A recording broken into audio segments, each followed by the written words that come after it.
Hey yo, Bardock was really the best low-class Saiyan that ever lived. I see where Goku got it from. We're getting straight to the action with this video. So the Saiyans are out here wiping planets for Frieza, and they're in the base monkey form, the great ape, out here shooting ki blasts out of their mouths. Insanity's going on. They're wiping out planet after planet. When I watched this, these weren't even fair squabbles. I'm like, yo, this wasn't even fair runs. They're on planet Kanasa and it looks like they're fighting the prototype of the Seaman King from One Punch Man. I mean, look at this fish's face.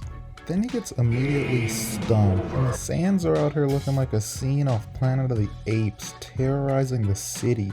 So after the Saiyans conquer the planet of Kanasis, there's one fishman alive who's still got a little bit of heart. So this one seaman still alive rushes up on Bardock, and then he just chops him in the back of the neck, sits him down instantly. Now that chopstick really means a lot in this movie. Anyway, Bardock's hurt enough, man, so he gets him out of there, turns him into dust, literally into pieces of dust. So now we head back to Planet Vegeta, and of course we have the legend himself, the Prince. And this is Kid Vegeta, so you know he is an absolute menace, especially to Cybermen.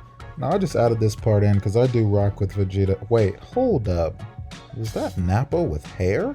Nappa's out here looking like Mr. Potato Head mixed with Steve Harvey. This is bad cuts all around. Nappa looks like he got a chop with a Beyblade. Anyway, back to the Prince. So he's out here finishing off the Cybermen. And anytime Vegeta gets a victory, it's like someone got a fresh cut. Look at his pose. Why you whispering? What you mean? You just got your haircut, huh? Watch out.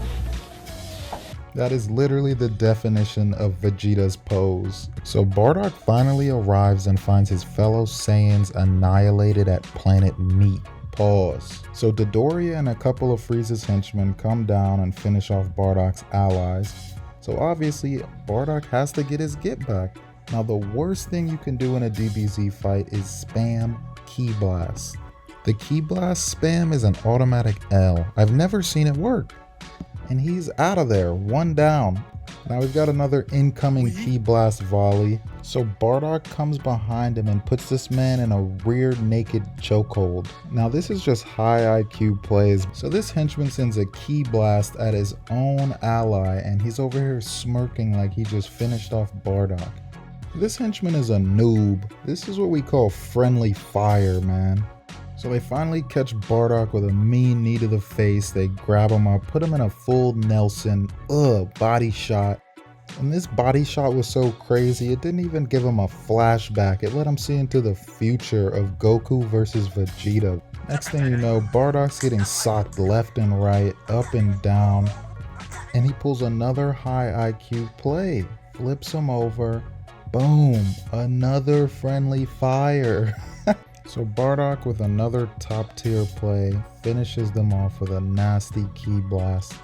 And that's the henchman, finished, finito. So Bardock gets back to Planet Vegeta and explains to his other Saiyans, yo, Frieza is about to off us. Like, yo, we need to go get the straps, the blicks, the glizzies. Wait, pause, not the glizzies. To this day, I still don't know why the Saiyans didn't think Frieza was a demon. I mean, they were getting sent on missions to blow up other planets. So instead of getting the poles, what do these monkeys do? They start laughing in his face. So Bardock was out of there and he pulled up on Frieza and the whole henchman army. Like, bro, look at all these ninjas, man. This is crazy. Bardock was out there like Madara in the Great Shinobi War. Good lord.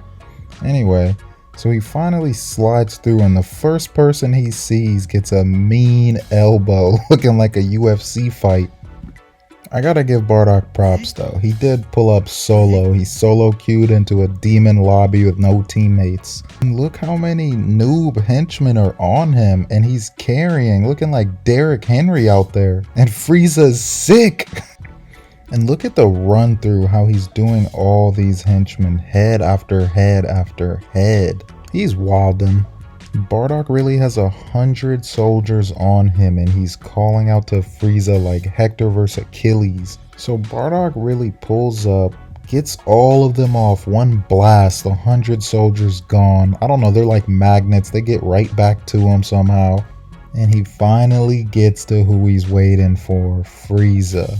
And I'll be honest, Talk Game no Jutsu was crazy. He's sitting here like, your fate is sealed. FRIEZA was really unbothered by the Talk Game no Jutsu.